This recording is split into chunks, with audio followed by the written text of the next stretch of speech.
পিছিয়ে যান এই গাড়িটা কি পিছিয়ে পিছিয়ে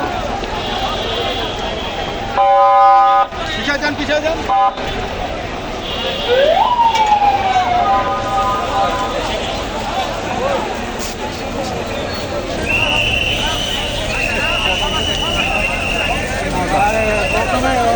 প্রথমে টানটা ছিল ওরা ধাওয়াতে আমরা ধাওয়াতে কয়েকজন আহত হয়েছে, পরে ওরা অবস্থা ঘুরে দাঁড়াতে পারে না, ওরা খেলতে পারে না।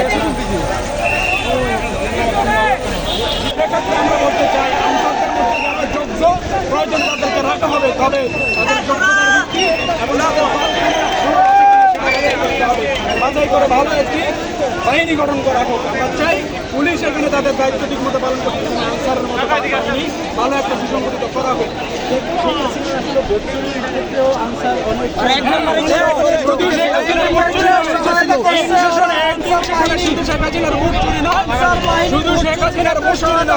আমরা দেখেছি বিগত কয়েকদিনে পুলিশ যেভাবে গুলি করেছিল আনসার বাহিনীর গুলি, সেই চিত্র সাধারণ মানুষ জানে। কিভাবে তারা বুক ডাউন দিয়ে গুলি করেছিল ছাত্র জনতার গুলিতে। আমরা ছাত্র জনতা সেটা মাফ করে দিয়েছি, বিভিন্ন রাজনৈতিক দলের নেতারা মাফ করে দিয়েছে দেশে শান্তি শৃঙ্খলার ফিরিয়ে আনার জন্য, কিন্তু তারা সেটাকে বৃত্তাঙ্গুলি দেখিয়ে তারা রাজপথে নেমেছে মানুষের ভোগান্তির জন্য। সামনের দিন আগামী দিন তাদেরকে প্রতিহত করা হবে এবং তাদেরকে যেখানে পাবে সেখানে টিকানি দেওয়া হবে।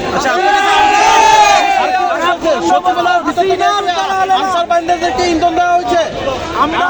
আমরা বিভিন্ন গলি থেকে অনেকগুলো আনসারকে আটক করেছি।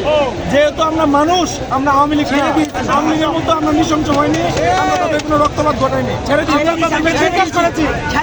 তোমাদের দাবি মেনে সত্য তোমাদেরকে কে ইন্ধন দিয়েছে? আমরা তাদের কাছে কোনো আইডি কার্ড পাইনি, অনেকের আমরা টিটু করে পেয়েছি, অনেকের আমরা পকেটে গাঁজা।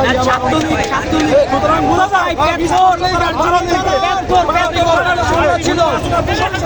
এইদের ইন্ধনে তারা দেশকে যখন পুরো দেশের মানুষ ঐক্যবদ্ধ হয়ে বন্যার দিকে ফোকাস দিচ্ছে, রাষ্ট্র গঠনের দিকে ফোকাস দিচ্ছে, তারা মানুষকে আরো ভোগান্তিতে ফেলার জন্য খুনি হাসিনা দূষণ হয়ে কাজ করছে।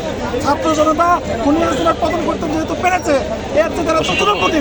আমরা তো এখন লড়াই করছি সাম্রাজ্যবাদী ভারতের সাথে, বড় বড় শক্তির সাথে লড়াই করছে। আনসার আমাদের তুপের মুখে টিকবে না ইনশাআল্লাহ।